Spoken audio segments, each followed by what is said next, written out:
All right, Grandpa. So I know I didn't let you prepare for this, but you're old pro. So I know you got it. Okay. All right. So the first question, that I want to ask you is you got a book there, Healthy, Wealthy, and Wise, about how to get rich the holy way. Now, let me just tell you where this is how I used to think. And we talked about this before, but growing up, you see the Bible, and to me, it always felt like the Bible was telling you that you should be poor.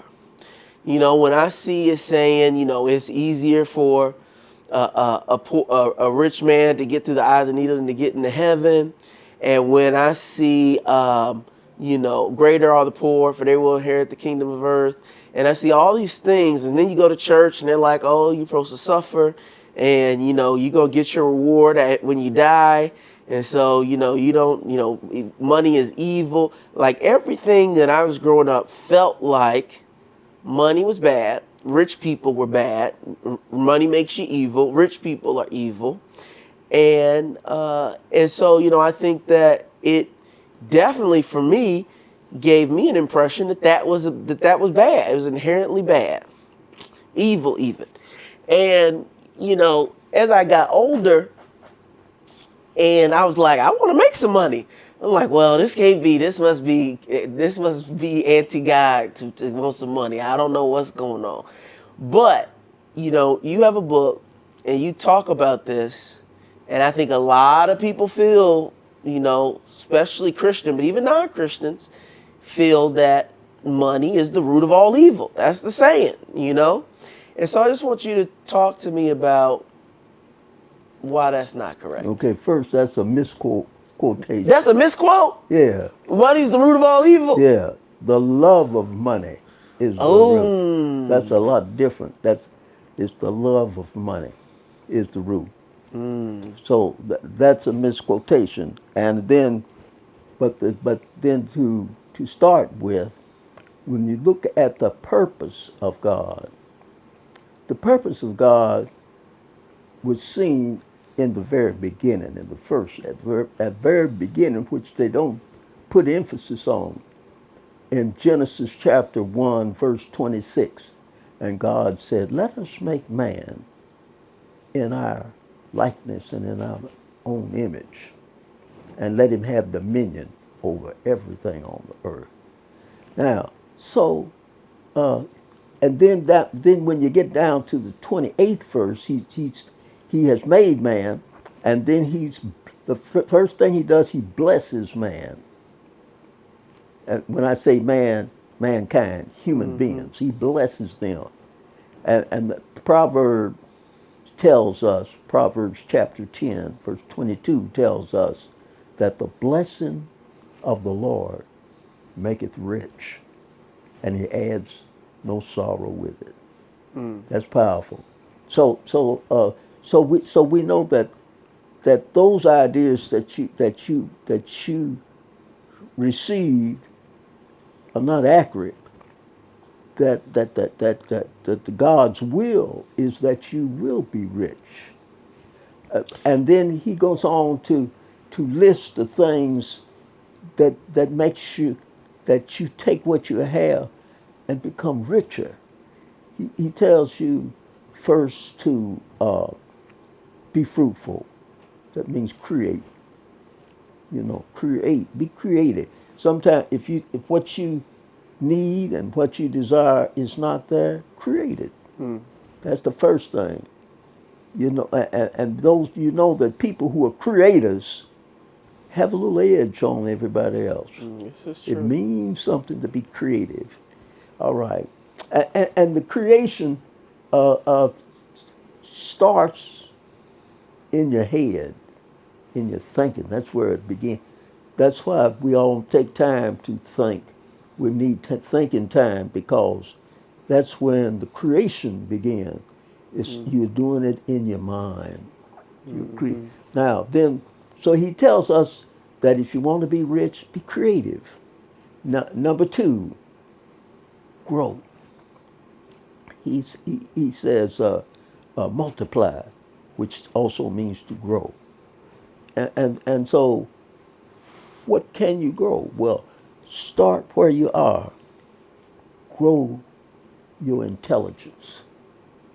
Grow your knowledge. Grow what you know. All right. Now, when Adam and Eve came into the picture, he's talking to them. He said, but don't fool with the tree in the middle, in the midst of the garden. He said, just go by here. It's called the tree of the knowledge of good and evil. He said, pass by that tree. You got access to all these others. All right. Now, well, what the tree, that tree of the knowledge of good and evil, that fruit is called experience. Now, the way of experience can be risky and dangerous because the evil one says, one time won't hurt you. And so a lot of things that we have tried, we should never have tried it. But don't you have to, When he's got a better way. well, let me ask you this. Whenever he tells you something, he tells you because he got a better way. He said, if you lack wisdom, ask of God. Okay, but hold on. Because when you talk about the parable of the seeds, right? And you sowing your seeds, some of it's on rocky ground, some of it's amongst the thorns, some of it's on fertile ground. Well, to me, that's experience. You're trying things, and when you try things, some don't work out, some aren't, but you got to try those things in order to get to the thing you're trying to get to. And then it's another way to look at it. You are sharing broadly. You are sharing what you have broadly. You know in the beginning that some places you sow is a waste of time. You're not sowing because you know that it's a waste, but you are sharing just in case. You're sharing broadly. That means that you don't just sow in one place. Everybody gets the benefit of what you have to offer. Well, what about, when they're, trying to cure a disease or something? Someone's trying to, we see AI is coming up today and people are, pursuing all this technology. When they try to get to the moon, they're making rockets. People are doing a lot of experiences and sometimes stuff's blowing up. It's not working out, but without trying those things, trying and failing, they would never get to the solution. Yeah. Okay. So when you say that the tree of good and evil is the fruit is experience, and that God is saying, if I give you the way, you don't need to experience it because I've told you. You save time when the information is already available that you need. All you have to do is get the book. But what about when there's no book? Then you have to go through to the trial and error. Okay. You go through so really it's saying that before you experience, find wisdom. Yes. If there is no wisdom, then you can go on trial and error, but there's no need to trial and error when there's the wisdom already there. Yes, now you're on the right track. That makes sense. That avoids destruction. Destruction is not just laying down and going to sleep and don't wake up. That's not the only death. When you cut off the possibilities that you had because you made the wrong choice, that's death. The opportunities that would come in your way, but you cut them off because you did something else that you shouldn't have done. And then that can change your whole life. So, but if I can sit here and I can give you the benefit of 95 years of being in the world, and you listen and say, oh yeah, I don't have to do that. I'll go another way. Grandpa made a mistake when he went that way. So I'll go another way. He's showing me a better way to go. That saves you 95 years. Yeah. And I mean, to me, that is what that is what makes humans. That's what really separates us from all other species. Yeah. Is we lean on the previous generation's understandings, And going back, for what they've millennium. learned, yes. And because we keep building, we don't have to rediscover. Oh, fire makes heat. We don't have to rediscover You everything from don't have scratch. to rediscover the wheel. Yeah, we never. We're always progressing yeah. based off of, prior understanding. Yeah, that's why he told them to bypass the tree of experience. You bypass that. And that's really innate to human nature. Huh? It's innate to human nature. It's like as humans, we don't all have to experience. Someone else experienced it for us. Yeah, but most folks won't listen. They go, and they lose a lot of time trying to find something that's already been found. So they have wasted time, and by the time they do get it, it's too late to really enjoy it. Because they could have saved themselves years. You cut off years. That's why all of these folks, that you see are achievers, are also great readers. They read a lot. Because you can learn. Listen, if you can read a book of a billionaire, they'll tell you how they got there. They'll tell you. And all the mistakes they made along the way. They'll tell you. And so it's not, and so that saves you time. It's not that it's wrong to try and fail. That don't make it wrong, but that can be a hindrance. Right. When you can do it another way. Another way, right. When you can pick up a book, and then you can bypass that. That's time saved and money earned. Yeah. Yeah. And so his project is to see just how well man can do. God did not start off with some idea of destruction of men. That's not his program. He doesn't have that in his mind. His mind is to create man in his image, so he can smile and say, "That's my boy. I'm well pleased. I made Okay, him." now let me ask you this though, because I look at myself, and when you talk about experience and making those mistakes, and not taking the knowledge that may already be out there. Sometimes you don't know what's out there, but either way, you don't lean on that. I look at myself and say, okay, well, I went to college, had a scholarship. I could have, if I had done it differently, I could have got my degree, become a chemical engineer as I had intended to. We'd had a totally different life. However, I don't look back with any regret, because the fact that I did try, experience, and fail at that, it put me on a totally different path. And that path, ultimately, I feel, was the path I was meant to be on anyway. And so I'm grateful that that failure happened. I wasn't grateful in the moment, but now, in the future, I'm grateful, because I'm like, man, I would have done any of the things that I've experienced if I hadn't have been put on another path. So, when people are trying and failing and get knocked completely off their path on somewhere else, is it always a bad thing? Is it a good thing? Sometimes it a good thing? And then how would you know which one it is? By your fruit shall you know. You've been able to produce some pretty good fruit. But I didn't know that then. Yeah, you didn't know that then, but you have seen where it led, and the process. You still follow the process. The process is to take advantage of what others have discovered.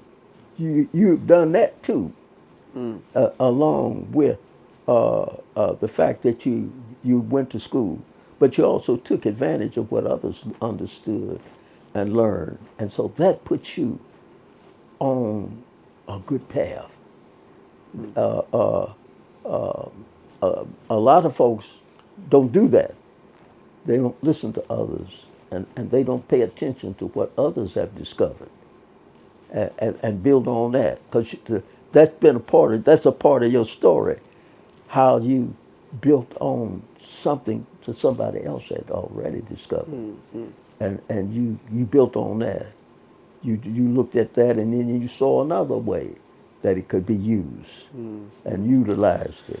But for those people who they're in that moment, right? And they've already listen, they done took a bite out that tree of knowledge, okay? They not doing good. Just how I felt when I had to come home, Mm-hmm. living in my parents' house, making $10 an hour, feeling like a failure, you know.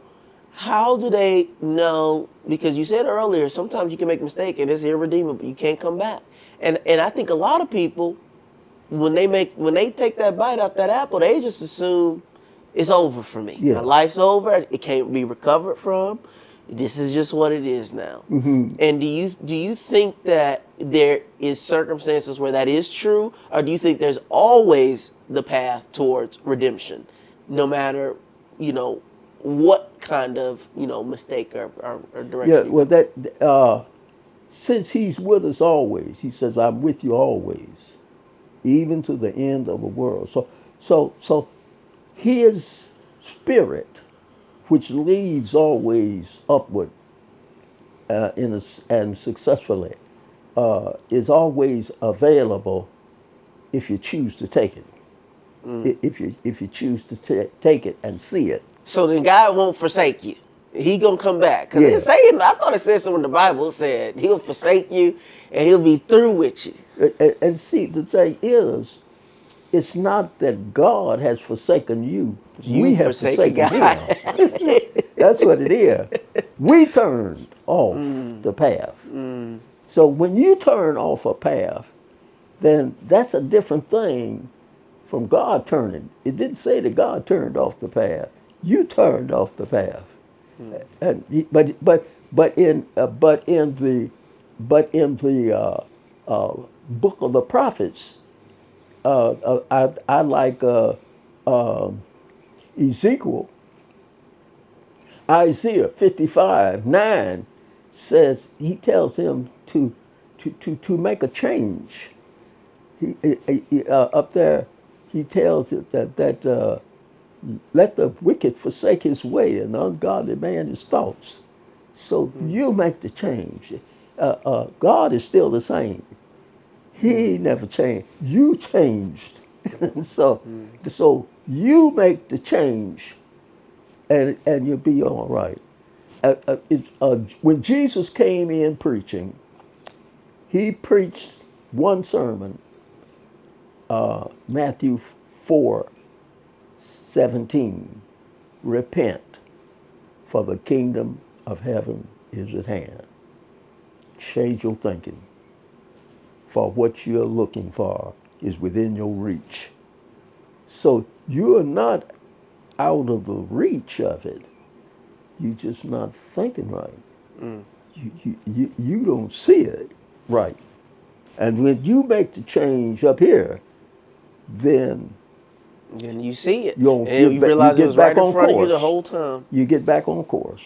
It's up here. You got to do that work upstairs, that mental work. That's why they keep telling you to meditate.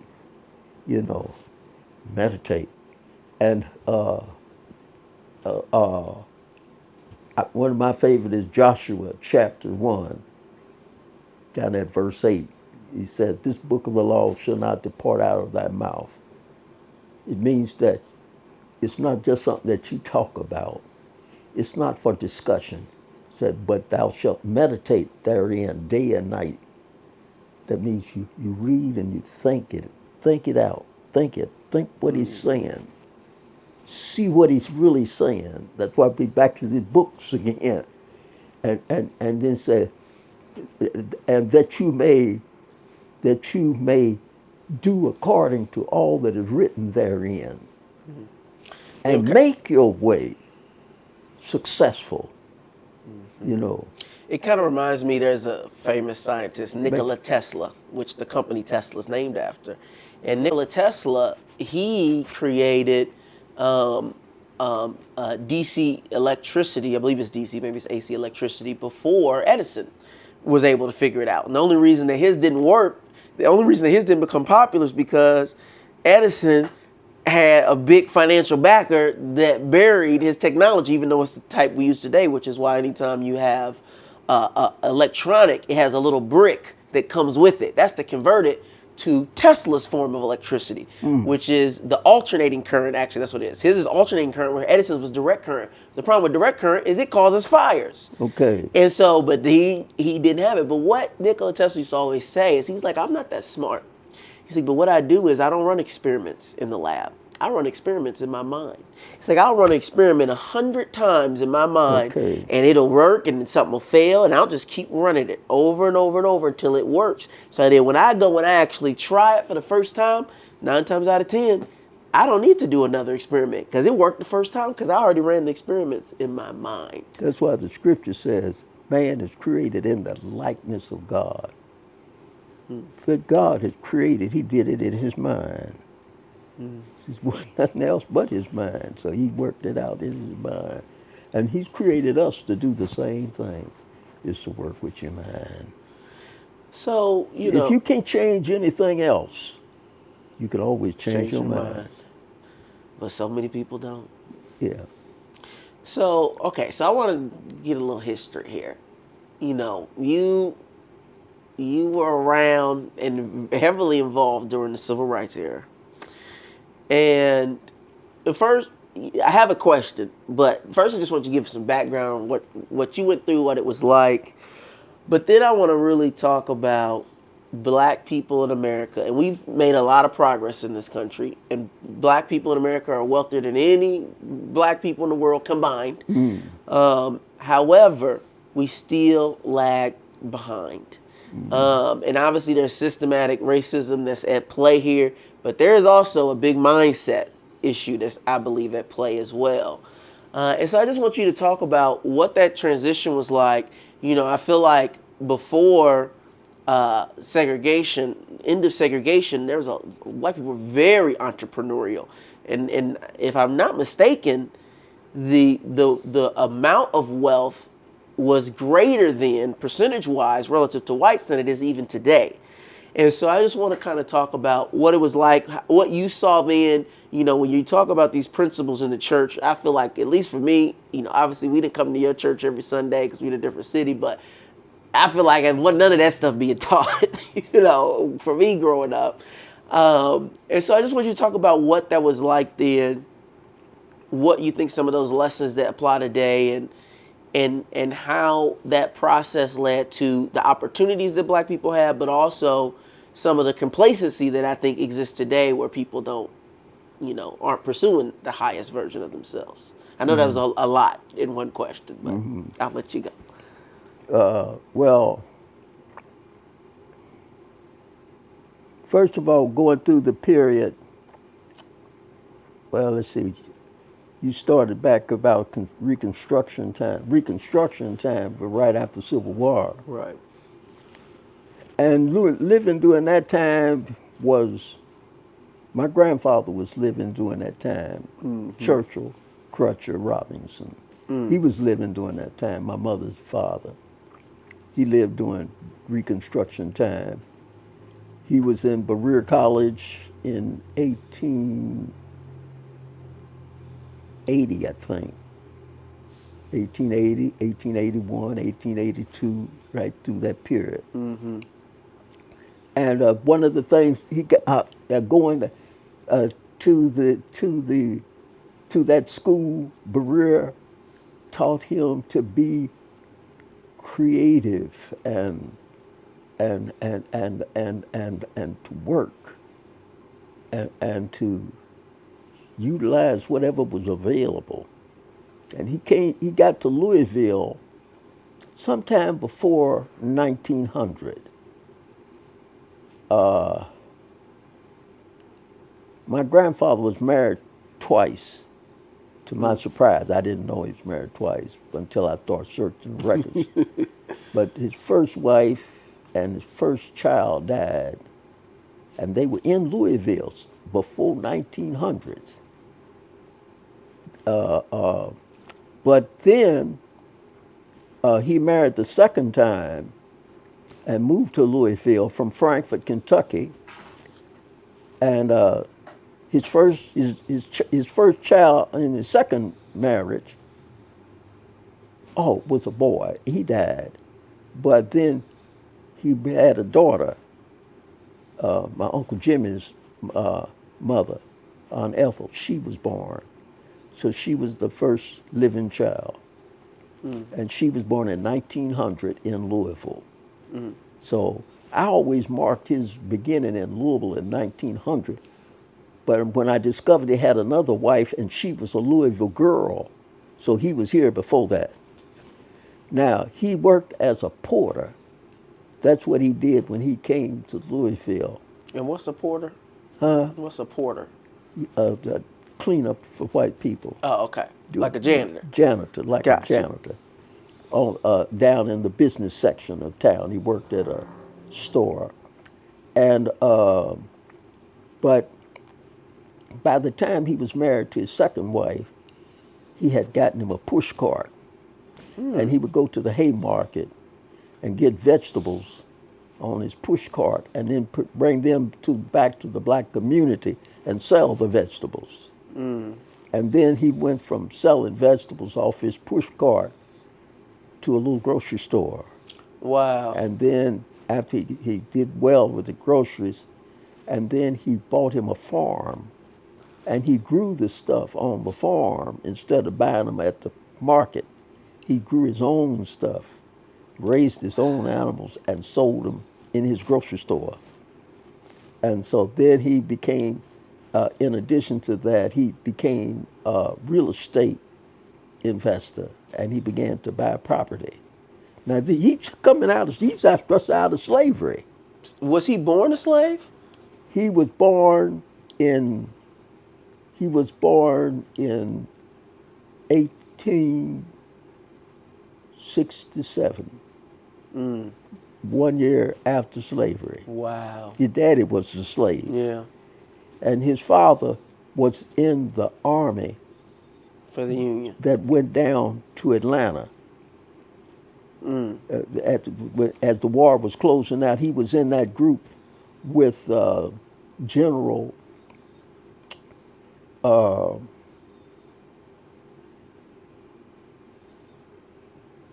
I have to go back and look at my records. But the general that went through and he recruited soldiers on his way to Atlanta. Well, my grandfather's father, my great grandfather, and his brother, Edward Robinson and Tom Robinson, they joined the army and marched from Frankfurt all the way to Atlanta. That's a long walk, brother. Oof. And back. And fought. Tom got wounded in the battle in Atlanta, and so he had to limp back. But they made it back from Atlanta all the way back to Frankfurt. That's a long walk, brother. I'll tell you, long trot.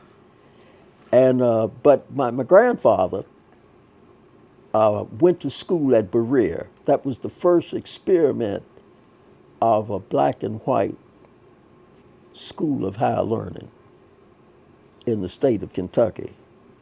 Probably one of the first in the country, but we know it was in Kentucky, Berea College. And then so my grandfather had a good mind, so that's why he was a thinking young man. He was a thinking young man. And it's amazing just hearing that story of, go from janitor to having a push cart, selling to the vegetables to having a grocery store to having a farm to having the real estate. I mean, it's incredible. And, obviously that spirit of entrepreneurship lives on today, whether it's Uncle Fred, myself, I think our family has definitely always been, yourself, always been entrepreneurial. And, when you think about, because that was obviously it was during Reconstruction, but it was pre-civil rights era.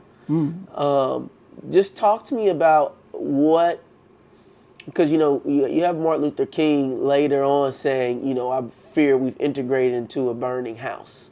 I may have misquoted that, but something along those lines. And so, what do you think happened during, you know, I feel like a lot of people were entrepreneurial at that time, especially black people, because this is the first time they ever had opportunity to do it. Yeah. And so they were doing it in a major way.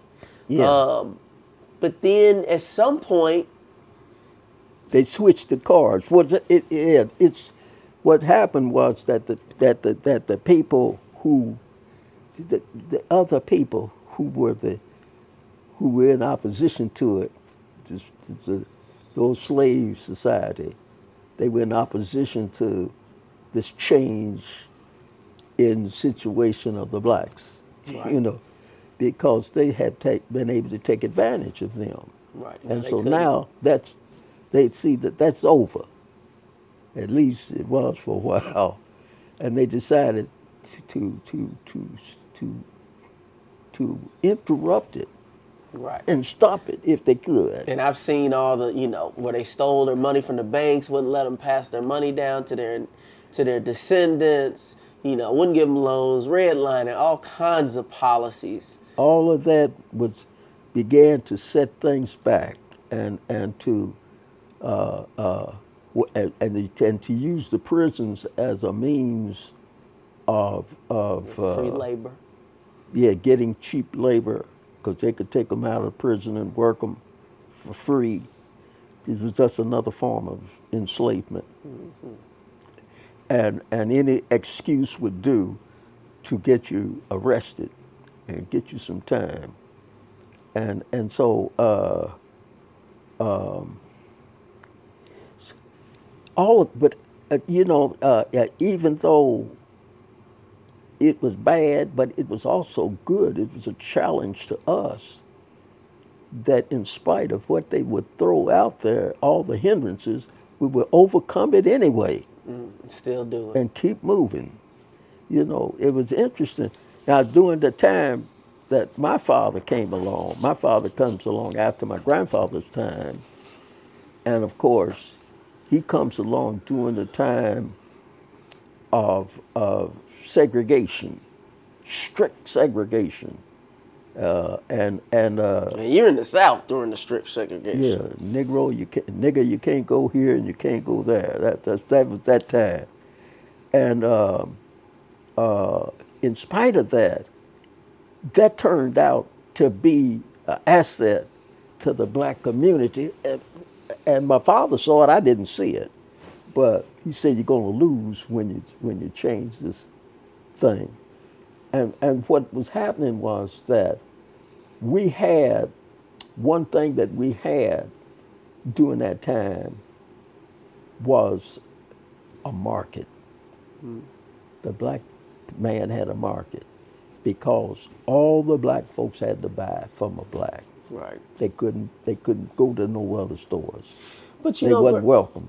but Grandpa, like, why is it? Because you look at the Vietnamese, the Chinese, the Filipinos, the Mexicans, the Irish, the Italians, and even in the Jews, and even to this day, without being forced to only work with each other, they prioritize working with each other and recirculating the money to their community without being forced to. But And that is, especially in a lot of Asian communities, has allowed their wealth to just multiply because they will do anything they can to try to work with each other. Why do you think that within those communities they've been able to harness that power, but within the black community we haven't? they weren't taught not to do otherwise. We were taught to do otherwise. We were taught to do just like we do. Don't do business with each other. That's what we was taught to do. Don't do business with Akeem. He'll get ahead of you. You know, that's what they said to him. You don't want to do business. He's trying to get ahead of you. And so I wouldn't do no business with you. I'd do business with Mr. Charlie. You know, and I used to hear him come up and say, I remember asking a man about, there was two stores in Memphis. One store was owned by Chinese, I think, and one was owned by some black folk. And so they was going up to this Chinese store to get some ice. And I asked him, how come you didn't get the ice down at Mr. So-and-so store? He's got ice. He said, the Chinese ice is colder. The Chinese ice is colder. I don't mean to throw no rocks at Memphis, but that's what they were saying.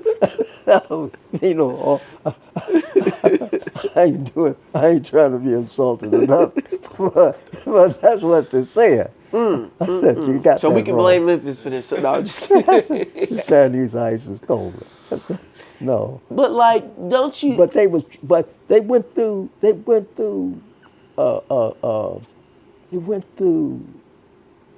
a mental thing where they prepared you to think negative. You know, every chance they got, and it didn't get better when we were going to the same school that they went to. It didn't seem to get better. It seemed like it got worse. They got worse. But at a certain point, don't you think we would look and say, well, Chinatown in every city is looking real nice right now. It seems like this system works. Yeah, but it looked like they would see that when you work together. But they were so afraid, you know. Fear is a big thing. That's a good word, key word. Mm-hmm. Fear. If they can get you to be afraid of each other. True. And that was one of the things that they were successful. The enemies of our community was successful at teaching us how to be afraid. But it's backfiring because that fear is running rampant in their community. It's everywhere. Oh, it's crazy. And that's one of the reasons that the struggle is so great, is because of the ignorance and what they are afraid of. They fear where there's no reason to be afraid. Yep. And that's a big liability. And that's why you have so much corruption everywhere. People are afraid of each other, when maybe the fear is uncalled for. You know, for instance, I know totally manufactured. How afraid people are of others because they got a different religion. I've been anxious to get a chance. I got a place that I go, and I think the man is Muslim that waits on me, and I'm not sure, but I know how to find out. I'm going to greet him in Arabic. Assalamu alaikum. And see what he does, and see how, and I got a friend that's a Muslim. See, and I always greet him Assalamu alaikum. And so when I do that, you know, it just turns the whole atmosphere. It changes the whole atmosphere when he comes in. Mm-hmm. He comes in friendly, you know, and so that he knows that I'm not looking down on him, hating on him when I address him, you know, because that's his religion. He knows. But they love to use that fear. I mean, fear of religion, fear of people's sexualities, fears of race, fears of class, fear of anything they can come up with. Yeah. To say, you know who the problem is? Them over there. And I feel like they do it because as long as you're looking at your neighbor, you're not looking at them. That's absolutely one of the things that works, yes. As long as you're looking at them, looking at somebody else, you can't see what they're doing. Yes, that's absolutely. So what do you think it would take, you know, particularly within our community today? Because to me, you know, like you said, you pick up a couple books, you take a look around, you can kind of see the formula. It's not rocket science. So, you know, I think sometimes I get discouraged because I see people, our people, you know, say, oh, well, we can't do it because white men's doing this to us, they're doing that, they're doing this. And it's not to say they aren't doing those things, but it's to say, like, yeah, even though they're doing those things, it doesn't mean that we can't achieve things, because we can. Yeah. Like, it's totally possible. Not only is it possible, it's even with, in my opinion, even with the roadblocks, it's still easier in this country than in almost any other country in the world, even with all of the roadblocks. And so it's like, what message do you think will resonate to get through to people, and why do you feel like it hasn't gotten through to as many of us as it can? And obviously, it's, like I said before. Focus. Focus is what they're focused. They're focused on it. If I would sit here and only look at certain stuff on that television, that's where my focus would be, and I could have a negative attitude. Oof, and a whole lot of people do. But see, I have a period of time when I do as the 121st Psalm, I will lift up my eyes. That means I'm raising my focus to a higher level. Raise and the I'm vibrations. looking over the trouble. When I lift my eyes into the hills, from whence cometh my help is coming because I'm looking over it. It's going on. It ain't stopped going on, but I'm looking above it and up above my head. You see. And so you think too many of us, I see the possibility. they just looking at what's right in front of them day to day, right. doom, gloom, nothing can happen for me, instead of lifting up and saying, it's out there. Yeah, it's waiting for me. Look over. And so all the guys said, that was the thing that I liked about being Bill Clinton. Mm-hmm. Bill Clinton did all the stuff that young men do that's right and wrong. He did a couple wrong things now. he would do the stuff that was wrong and get caught at it. But he would always turn. And he said, but there's something else better than this. There's something else. And he was talking about the possibilities in the future. And that was why he was a comeback kid, because he knew how not to stay focused on that. Mm-hmm. Now Trump is the opposite. He's focused. Everything's horrible. We got to go back to how it was. It's just getting worse and worse and worse. Yeah. Terrible, terrible, terrible. And so you see, he's focused in the wrong direction, and he can't look above that. Mm-hmm. And so he's going down, and the crowd with him is going down. But you hit the nail on the head. It's a matter of being able to look up and above. It's like someone said. They said you can't control what happens to you in life. Yeah. You can only control how you react to it. And how you react to it determines if you find a solution to it, if you find out what to do next, all of those things. And there's that's why Jesus, the only thing he said, change your thinking. That's how he came. When he preached that sermon, that's all he said. Change how you see it. You may not be able to change me, but you can change how you respond to me, and how you react to me.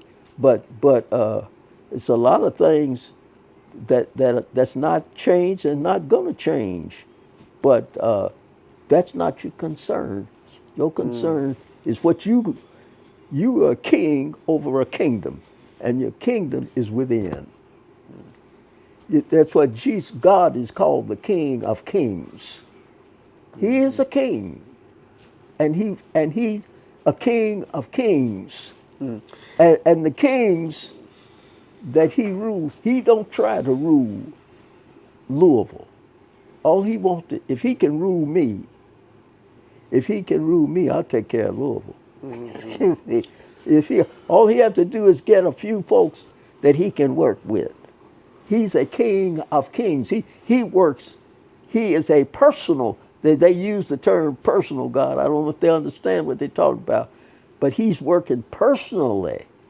He does his work personally. He said, "My kingdom is not of this world." Well, where is it? Within you. Yeah. So he's working personally. He probably don't even claim these churches. I didn't say it. He probably don't claim them, but he claims of guys who lead it.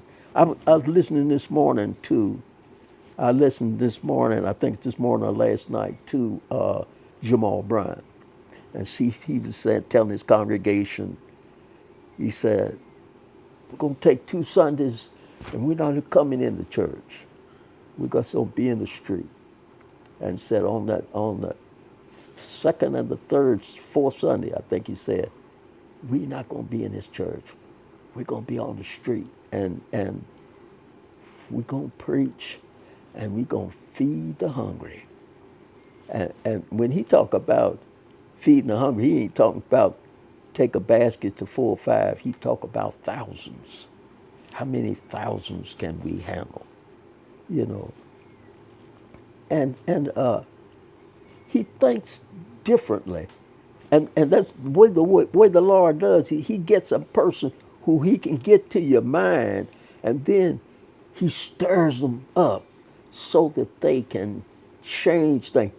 He gave us dominion of the world. People talking about God is going to fix it. No, God is going to fix you. We gotta fix and it. you go to fix it. But you know, I Because think you're the manager. But I think a lot of people, and I think this gets taught a lot, is that, you know, you can just, like the song says, waiting on the world to change. And so I think a lot of people think that, you know, they can just wait around and God is going to have a moment for them where they're just going to be sitting there and God's just going to take care of everything for them, and all the people just going to come and it's just going to fall right. It's going to win the lottery. Mm-hmm. They think God's going to win them a lottery ticket. And, you know, I think that that's taught a lot, that you can just pray and then you win the lottery. Mm-hmm. You know, and not the lot like a lotto ticket, but just, you know, whatever you got in life, it'll just, you know, fall into your lap. Mm-hmm. And you just got to sit still and pray about it and wish for it. Mm. And, you know, what are your thoughts on that? Part of it is your mind, your mentality is a big part of it. But it's not all of it, but it's a big part of it. And you got to expect it to be better, that it can be better, it's going to get better. You got to think it. It's got to be part of your mentality. And some things happen because of the atmosphere is positive. That helps. Because, you know, they used to ask the question, if a preacher can heal, why don't they heal in the hospital? Well, the hospital is sometimes different from the hospital than the atmosphere in the church. It's a different atmosphere. But when you're in a positive atmosphere, see, a doctor told me, the doctor that delivered Frederick told me that if you can keep the fever down, the body will heal itself. That's what he would tell me. And so a lot of times we just tell a man, said, take 2 aspirins and go home and lay down. And so what he's doing is the aspirin is getting the control of that fever. And he said if you can control the fever, the body will heal itself. And I used to keep that in mind. Sometimes when I was in my working days and I was sick and feverish, if I could just get to some water, I would just wash down with some water, go in the restroom and wash myself down, soak down in some cold water or something, and go right back to work.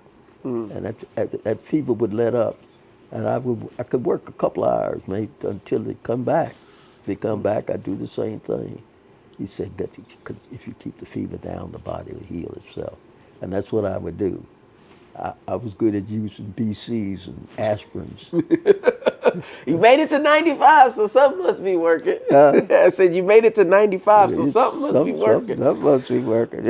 Okay, so now I have a challenging question for you. These have been too easy, okay? So, you know, I was listening to a scientist, and a world-renowned scientist, and it was talking about religion, and he wasn't necessarily discrediting religion or anything, but what he was talking about is he's talking about how a lot of religions, not Christianity in particular, but a lot of religions attempt, you know, through history they were used to explain things that were unexplainable. And so as we've gathered more knowledge and, you know, we start to understand things like the atom and gravity and, you know, space and the world is round and all these things, you know, things that once were, you know, oh, that's the God of thunder. He's angry, and that's why there's a storm. Well, now we know, well, actually, there's an electrical charge built up, and that's why the thunder's happening, right?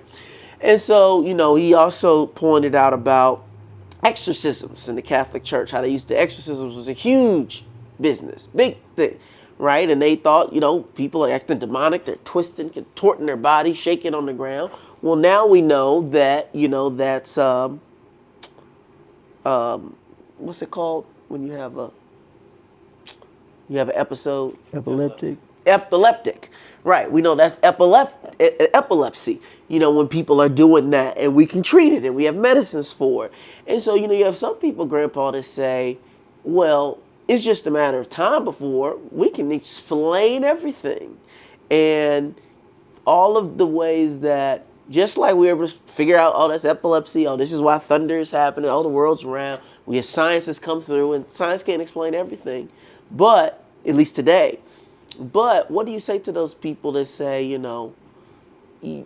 religion was primarily used to explain the unexplainable, and as we can start to explain nearly everything, then it undermines, what religions say.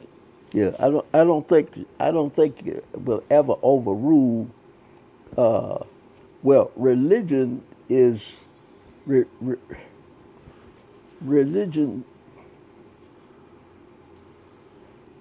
Religion is is a practice, and probably a way of a pattern of thought. It depends on there are different ways to define religion. We can think of religion as a way of life, and a way of reacting to life. But it has the one thing that we are noticing about it, that it's changeable. It's changeable.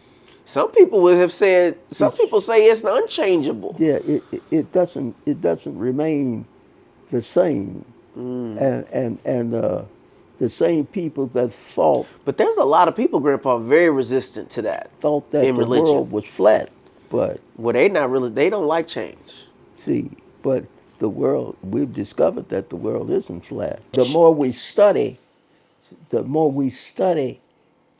sometimes we can see that the word may be saying something different than what we thought it was saying, the way we understood it.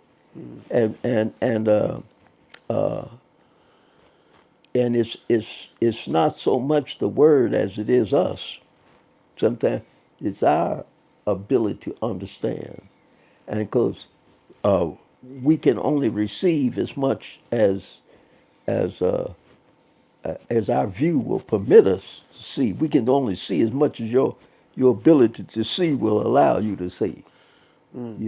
So you really see it. You see the two as very compatible with each other, and they inform each other, and it does change and evolve. And I agree that it changes and evolve. But I know a lot of people, especially a lot of religious people, that they don't want it to change. See, I see, and they're resistant when there's change. They say, "Oh, it can't be true." Just like when they found out the Earth was round, they was killing people who were saying the Earth was round, because to them, by saying the Earth wasn't round, you essentially were challenging if God was real. And I think that still happens today. And they're not killing the people, but because back when they was practicing executing people for witchcraft and all of that, and the church, these were church folk. These are church, these are Pentecostal. And so it wasn't anything wrong with the word. It was the way people. They interpreted the word, but they could only interpret it according to their custom and their society. So that determined how they saw it, and what they got out of it was where they came from. See? So if you haven't learned much, changed much mentally, you haven't grown then you can't see what it might have to tell you. Isn't that right, Ellie? Yeah. I think that if, it's interesting because when I see the new Pope, the current Pope, can't think of his name right now, Yeah. Francis, Yeah. he's very much a change agent. Yeah. He's like, oh, the world is changing. We got to change with it. Mhm. But they hate him. And Catholics Oh, don't, yeah. they Oh, do yeah. not like him. Because he's changing. He's Yeah. like, we got to change. Mhm. We got to evolve. And, I think to me that makes sense, but they don't seem very happy about it. Oh, let me see my phone. It may not be nobody I want to answer. Barbara? Huh? Barbara Worship? Oh, that's her. Hello? Hello? Bishop, this is Barbara. Yes, ma'am. I'm on my way. Take your time. I'm just sitting here talking Okay. to my grandson. Oh, okay then. All right. All Thank, right. thank you. Okay. So she's worried about. I ain't worried about eating. Oh. Shoot, I don't have to eat too much. I'm eating less. I told her. I was already. You said, cut my portions in half. I'll tell her that sometime. I said, you give me too much food. Take half of that back. Shoot. Of course, it don't take much food if you just sit in the room from one chair to the That's other. true. You ain't got no business eating no old pot of food. Shoot. He said, I'm not running marathons. Yeah, shoot. Yeah, but at any rate, I feel like a lot of people are very religious or not, very resistant to that change. And as an example with the that Pope key and the word is church, change, and people see change I as think that's dangerous. what They're very got fearful. Jesus killed because he was about Change. them to change, Mm-hmm. and the people that he had trouble with were the religious leaders. Yep. They was the ones who killed him, Yep. and because they were not able, along with the word change is adjust, and sometimes you have to make adjustments to your situation, and sometimes that's what the situation calls for, making an adjustment. And if you are resistant to change, you're not going to adjust. You just want to stay the same. Now that brings me to this is something you sent me a few months ago, and I had never read this in the Bible, but I thought it was very, very profound, and really I identified with this. Let me see if I can find it. And it talked about it was about. Let's see if I can find it here. It was about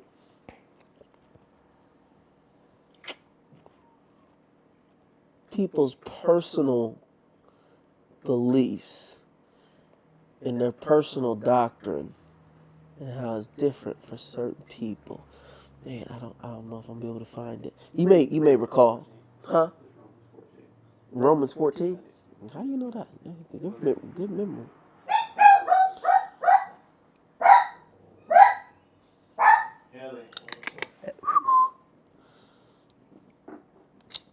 Yeah, that's it. You probably already know it by heart, but I'm gonna still read it out loud. It's Romans 14. You're right, babe. It's Romans 14. The weak and the strong, except the one whose faith is weak, without quarreling over disputable matters.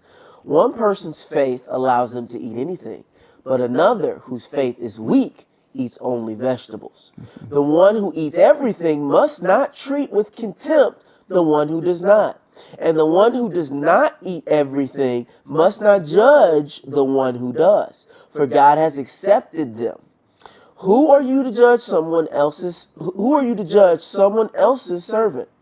to their own master. Servants stand or fall, and they will stand, for the Lord is able to make them stand. One person considers one day more sacred than another. Another considers every day alike.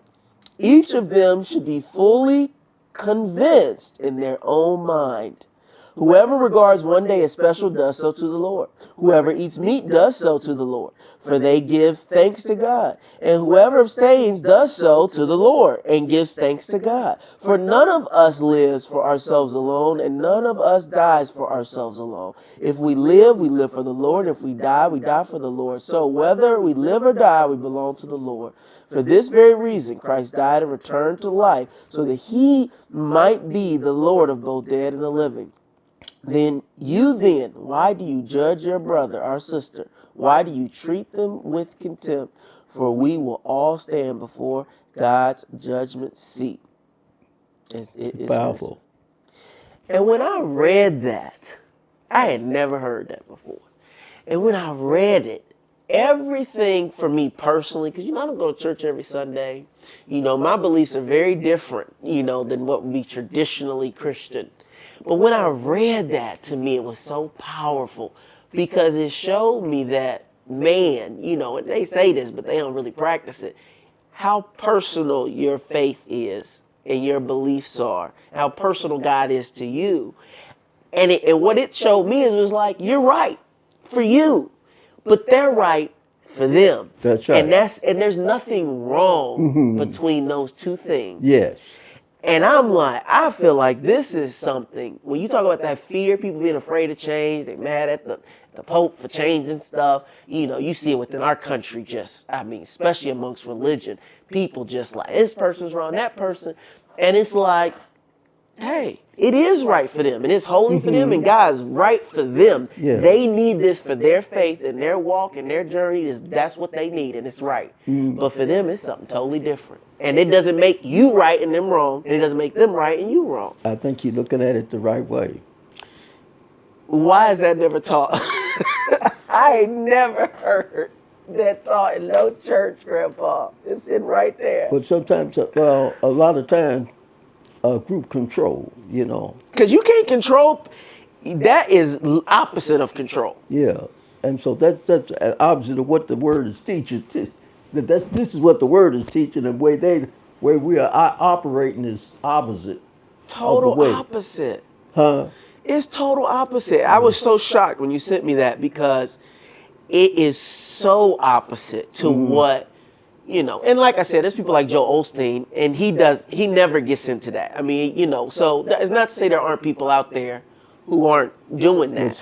But the majority, I listen to Osteen and Bryant and all of them, and I listen to them carefully.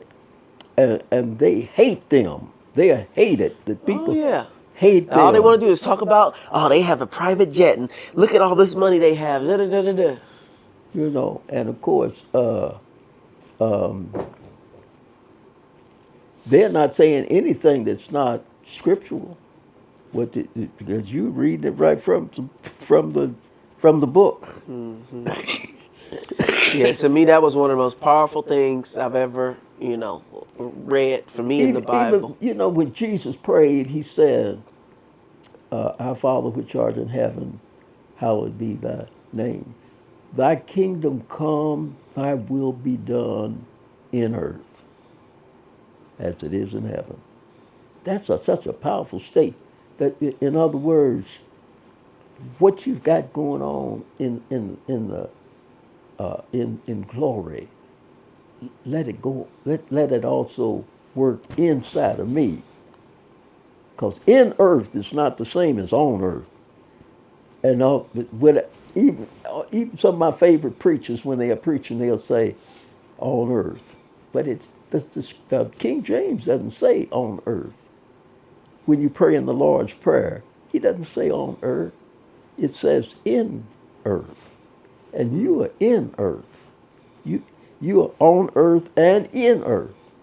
But where you need the work of God working is in you. And that's where God means to work, is in you. He don't mean to work necessarily in Louisville. If he can work in you, you can do the work in Louisville. See, you take care of Louisville or St. Louis. See, if he can work in you, then you will follow. I like when I'm listening to Brian, and Brian said, he said so many things that I can see it. You know, he said, we're going to take a couple of Sundays to feed these hungry people. They're out there on the street, they're hungry, they got to have some place. And we're going to build some houses for people to live in. See, that's the kind of stuff that we are to unite together for, not just to see if we can take up another offering of what have you. Seem like the view is so short and so narrow. Uh, they're not looking at the whole picture. They're just looking at a piece of it. And the part, it's not that what they see is not right. It's just not the whole picture. It's a distorted view. Because I feel like for a lot of people, if you were to read them this, you were to talk to them, and I think of all these conservative Christians, who gonna vote for Donald Trump, evangelical Christians. They don't get it. And if you were to read them that line, that chapter, they would say you took it out of context. That's not accurate.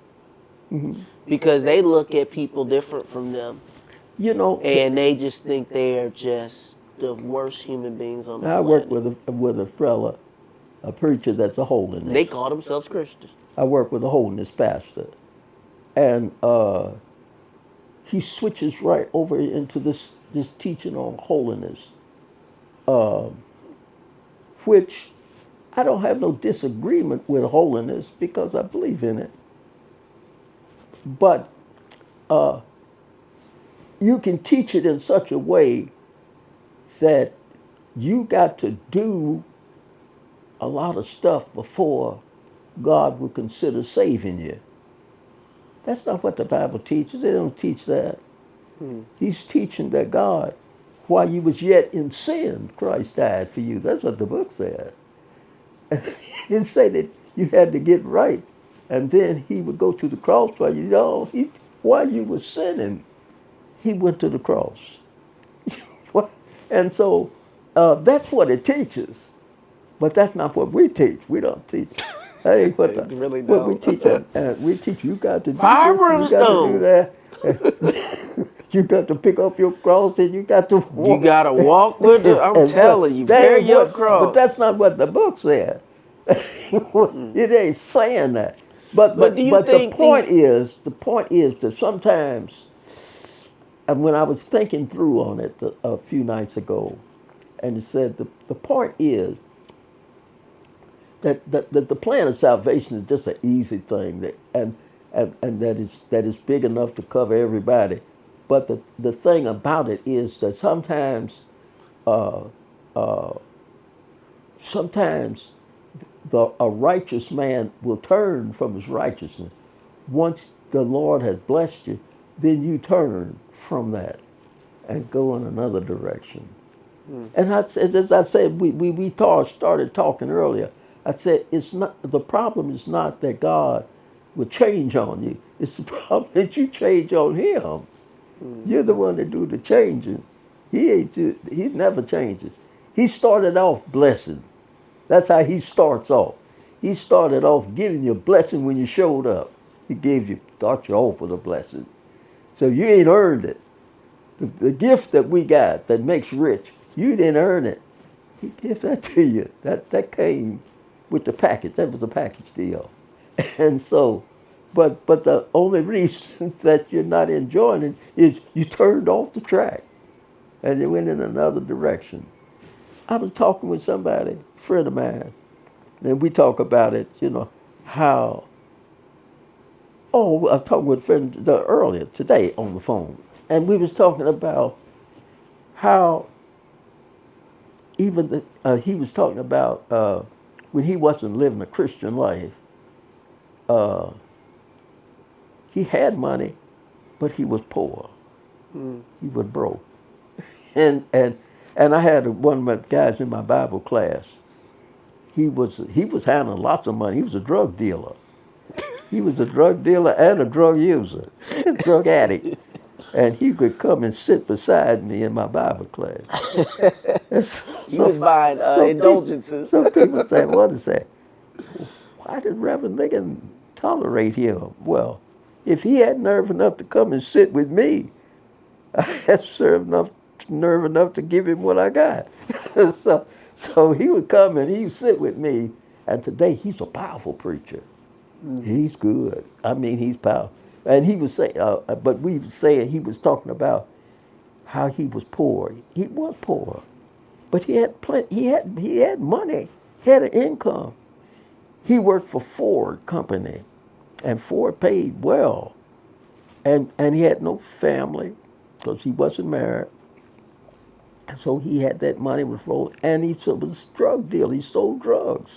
He sold drugs and worked for Ford? At the Ford plant. So, he was making some money. And he was almost on welfare.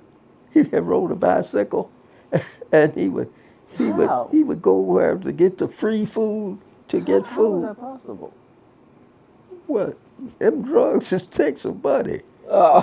He was spending it as soon as he got it. Yeah, man. He said, get in one hand, rob Peter to pay Paul. He had a monkey on his back, and that monkey was eating. That monkey was eating regular. And so he was feeding him. He didn't feed that monkey was choking.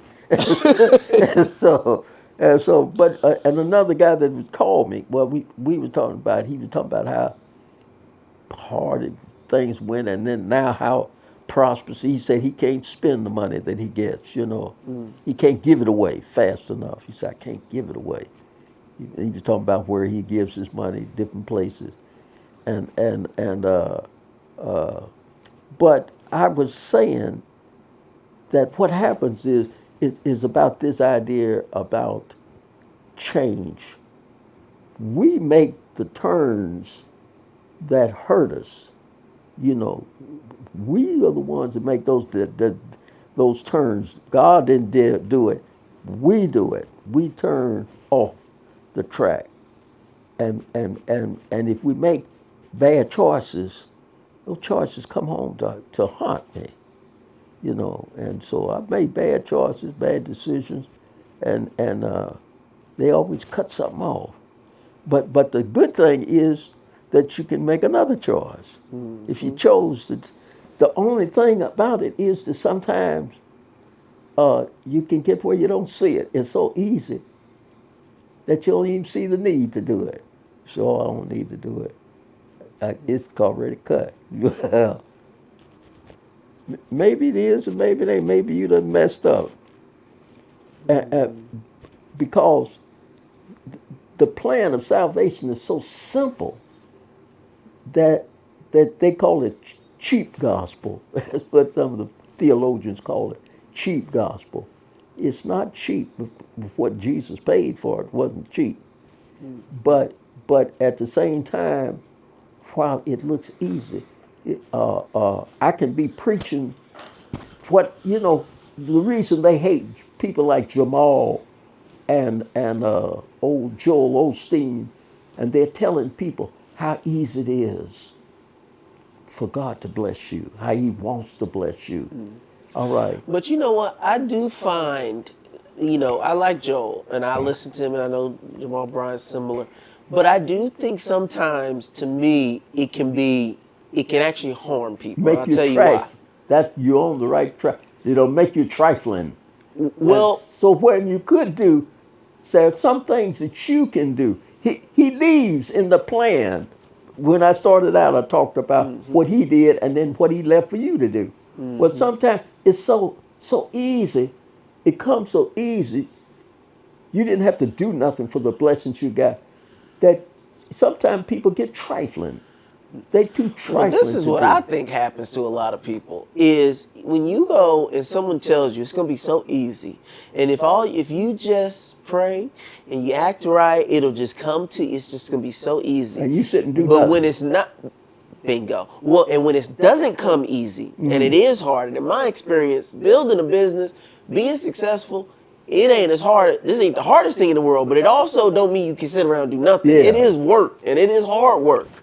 It ain't as hard as it's got to be, but it's Yeah. still hard work. And so sometimes I think people are like, well, it didn't come easy. The money didn't come easy. I say, I've been praying for 10 years. I want a new job, and it ain't come to me. Ain't nobody offered me no new job. And I think that people, when they find it's not as easy as they think it should be, where it's just handed to them, they give up. Yeah, because you see, sometimes he has something for you to do too. Not to be saved, but to move on up to the next level. He got something that you can do. That's So- why when I started off with Genesis 1:28, because that he blesses you, but not only does he bless you, but he also give you something to do. I gave those 5 points, you know. Right. That, Management. yeah, those 5. It That's what I remember. starts off with telling you to be fruitful Right. Be and fruitful. multiply, and then he tells him to I use the word heal, but it's another word that he uses, replenish. He tells him to replenish, which means the same thing as to heal. Sometimes you have to heal something that's out of order, or fix something, you know. And then he tells you the next point was that I used was overcome. He used another term, but I like overcome better. That it's the process of overcoming situations, and But see, overcome and easy are two totally, those are different. Overcoming and easy don't usually go hand in hand. no, they don't necessarily go with. That's why, but that's a part of his direction But for how do you, successful people. oh, I know, I agree with that 100%. But how do you balance? Because I do think sometimes it harms people when they hear it's going to be easy and God's just going to bless you and it's just going to come to you, because then they think they don't have anything to do. They say, oh, it should be easy. I shouldn't have no problems, no struggles. Everything should just be smooth sailing, no issues whatsoever. And that's not really what he's teaching. That's why when you go back and look at his purpose for us, then you see all these other things. And then that last thing was manage, which people, when you're you don't have any organization to your spending. You just spending. You got some money, you just blow it. Well, that's not that's not to your that's not working for you. That's going against you. You got to manage what you have. Right. It's not what you have, it's how you manage what you have. That's the key. And so manage, all those words was very, very important and well chosen. When I read the Bible, I'm just amazed how well chosen the words are. Especially King James. I like King James, but how well chosen those words are. You'll see it in some of that printing that I gave you. When you read it, you'll see some of the text that I use. Uh, um, I try to keep that I cement it in my mind so I can call it up. And I like to be able to document what I say. So when people ask me a question, I tell them this is where I got it from. And they can go right there and look for themselves. They go and look that scripture up and see, does it say that? Yeah. Or am I Because, saying you go to most churches, they don't want you. You don't need no Bible in most churches. Yeah. They ain't reading no Bible in most churches. And that's the key. See, that's the way when people were crying in Psalm number 107, verse 19, and people cried out that they were struggling and things was working bad for them. And then it said that, and in the next verse, which the 20th verse, it said he sent his word. And he sent his word because the problem wasn't the problem. The problem was the thinking. The problems are the problem's Problem just a just what it challenge. is, yeah. That's It's just how a you think challenge. about it. But it's how you look at it, how you see it, because that the problem can also be a blessing. It can be a Absolutely it blessing. is. See, the things that make you rich is somebody's problem. It's always somebody's problems that That's the make you things that rich. make you rich. That is always Yeah, good. problems. And If say, you not, do you have any problems? Say, oh, you're I can blessed. fix them. I'm gonna make some money. You're If you got blessed. problems, Yeah, great. that's right. That's where the blessing is. This is true. And so, but if you can't see it, If you can't, yeah, no. if you can't If see all it, you see is the problem and not the solution, that's right. you got nothing. That's All you right. got is problems. Yeah, all you got is problem. You got a headache. Yeah.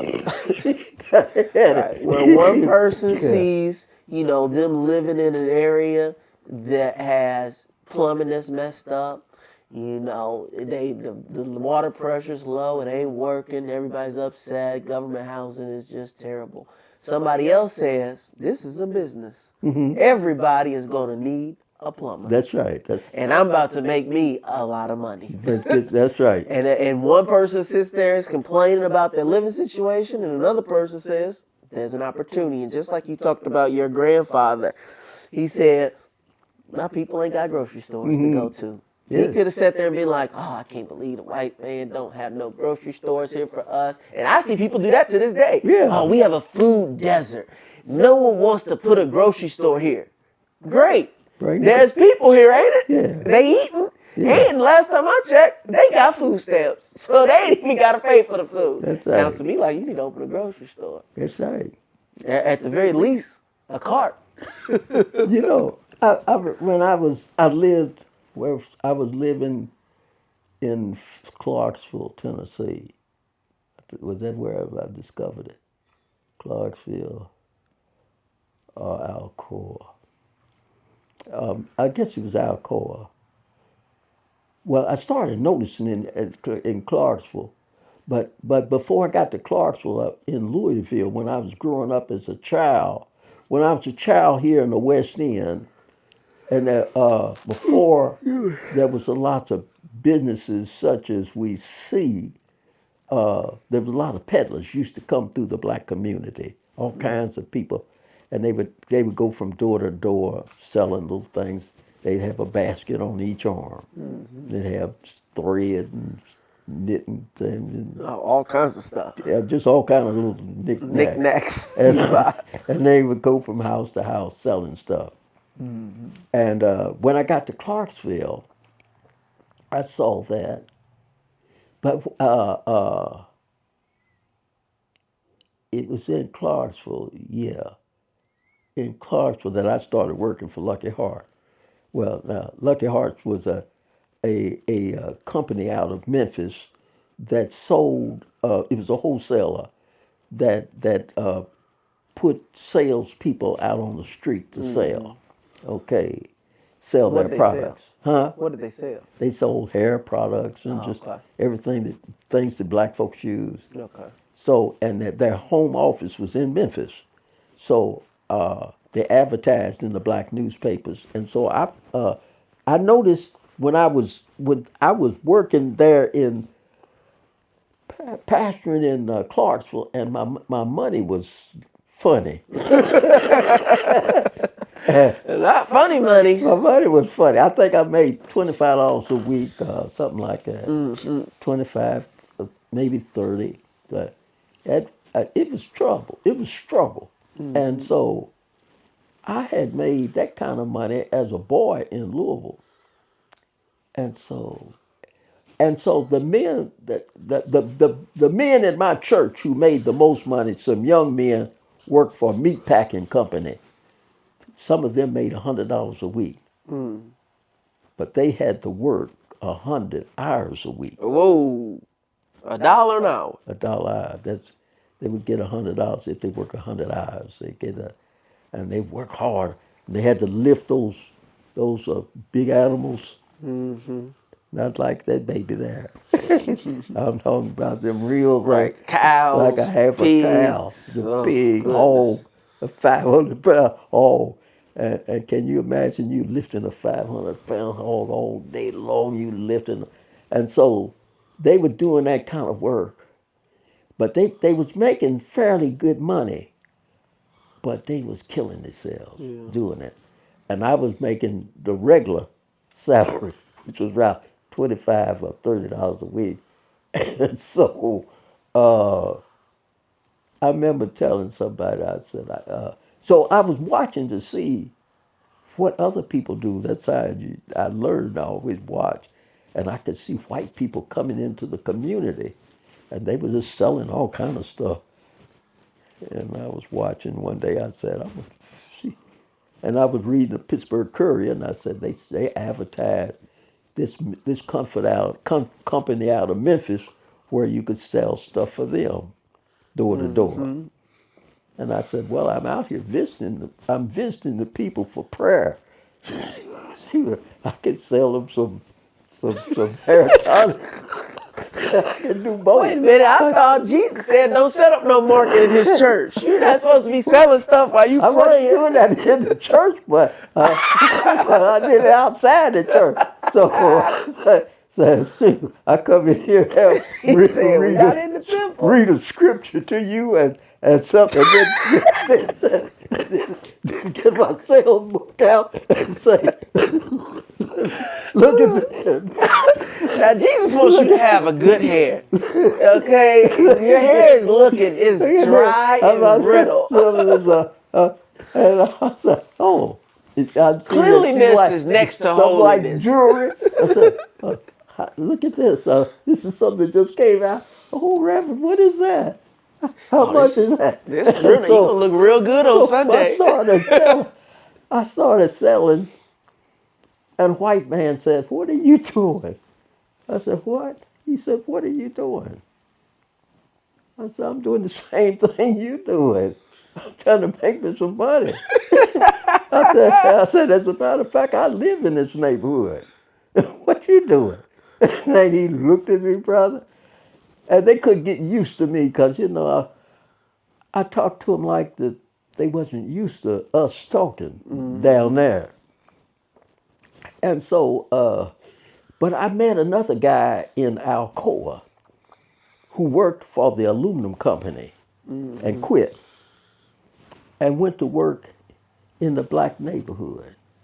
This a black man or white man? White guy. And he told me, he said, I can make more money working in the neighborhood. And I thought to myself, Selling stuff to us. Selling to us. And I thought to myself, how could that be so? But what he would do is, everybody that he worked with, he'd give them credit, and you could buy whatever you needed. He sold all kinds of things. He had an old used car that he would pack his stuff in and come from house And so to he house. was giving credit to people, and they buying it on credit, and then he's collecting money every week. And it cost you 25 cents on the dollar. See, and then he would loan money to people, and that was 25% interest. 25 cents on the dollar, and they was glad to pay it. People was glad to get it. They was glad to get it Because they couldn't get credit nowhere else. He was doing them a wonderful favor, and he was getting over. I watched him. See, I was there 19 years, so I was there long enough to watch him. I watched him grow. I watched him from driving an old used car to driving brand new trucks with all of his stuff, his stock on his truck. He got over on them. And that's how he got over. And that was not just him. That was all over the South. Southerners was doing that everywhere. And in cities like here. But all it took was us doing the same thing and saying instead of 25%, we'll charge 10. We don't think like that. We don't think that way. And so that's why Jesus was trying to get them to think. He said, think. And they wouldn't think, and they got mad at him, and with this religion, you get to where you practice doing certain things, but they don't necessarily change your thinking. You're doing this, you go get in some water, and let me dip you or whatnot, and but People don't like to you think. still thinking the same way. And you know, I think that when I see people go to church, a lot of times to me it feels like the reason they go to church is because they want to be told how to behave. They don't want to think for themselves. They don't want to read it. They don't want to do no work.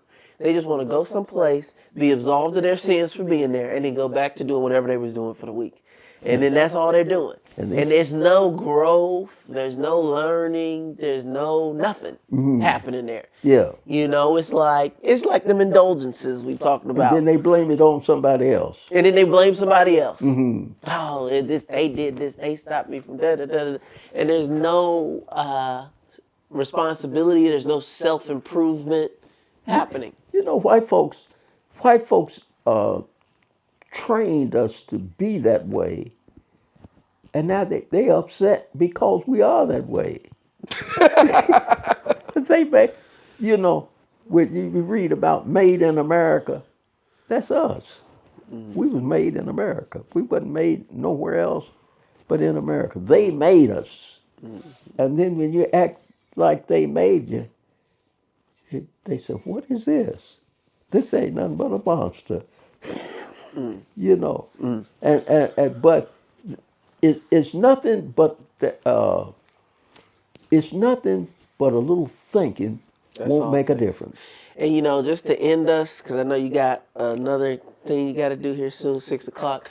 But you know, I think that even despite all of those things, you know, many of us, millions of black people, and you know, just people at large in this country, have broken through that mindset and have really saw it. Yes. Some who were taught learned it through church, but many who learned it other ways too. And you know, I think that what I always try to tell people is, I'm like, because of the country we live in, the opportunity for us to do it and the barriers and the hurdles here are still less than everywhere else. Because everywhere else, they ain't got good roads. They ain't got transportation. They ain't got mail systems where you can just know your stuff's going to get there. We have so many tools in place. So many people have come before us that's really laid a groundwork that makes it as easy as it could be, even though it's still easier for some than others, a lot easier for some than others. We still all collectively have it easier than 90%, 95% of the world. Even the one of us that's got it the hardest here has it easier than 90% of the world. And so, you know, my hope is that people start thinking.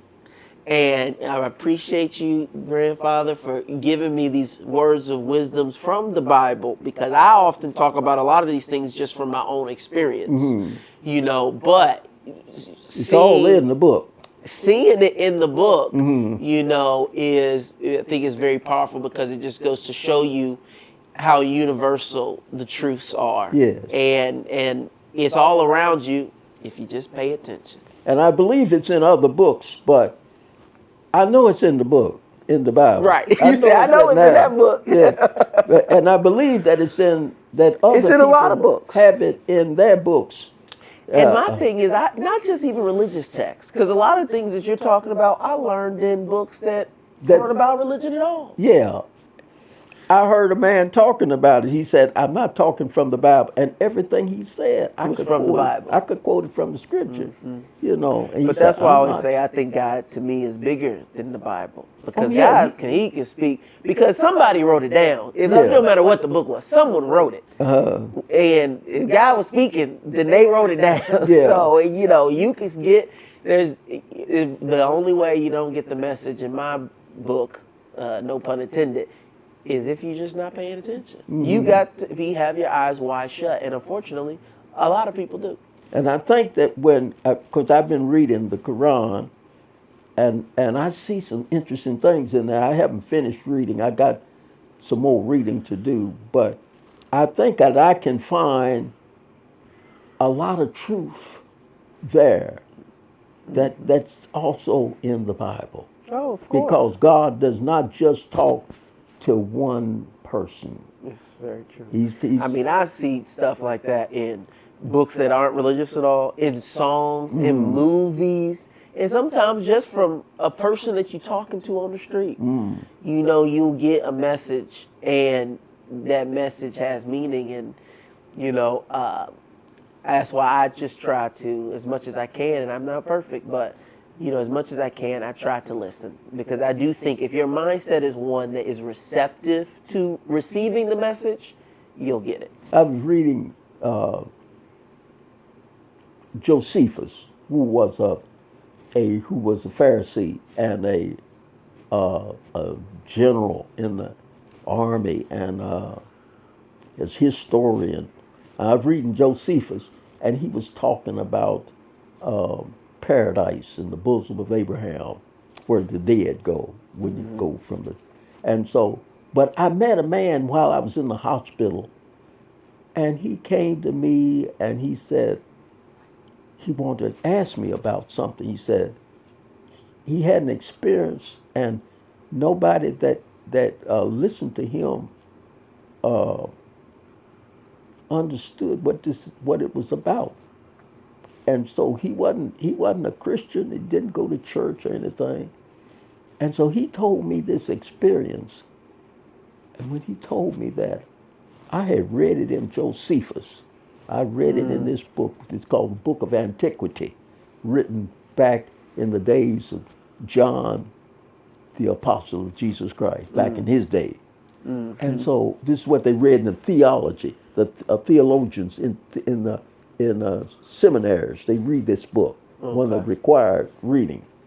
And so when guy began to describe this experience he had, it was just like he had read it out of the book. Well, I knew he didn't read books. He was off the street. He was a street book man. And so, but he said, I couldn't understand. He said, I was in a coma during this time, and I had this experience, and he described it. And I said, you describing something that that the theologians call the bosom of Abraham, where the dead go to wait for Christ to come. And they are served there by the angels. And that's what you saw. You saw that doing your personal experience. And I was amazed because I had never run into anybody who had that experience. And he had to run into a man who wasn't a churchman, and he wasn't. I don't think he was an educated person, just a guy off the street. And he came and he told me this story, and then I told him what it was about. Wow. And so, but I said that to say that God doesn't just talk to saints and what they think is a holy man. You know, because some of them ain't that holy. You know, but at any rate, yeah. But Well, thank you, Grandfather, for Yeah. dropping these notes of wisdom on us today.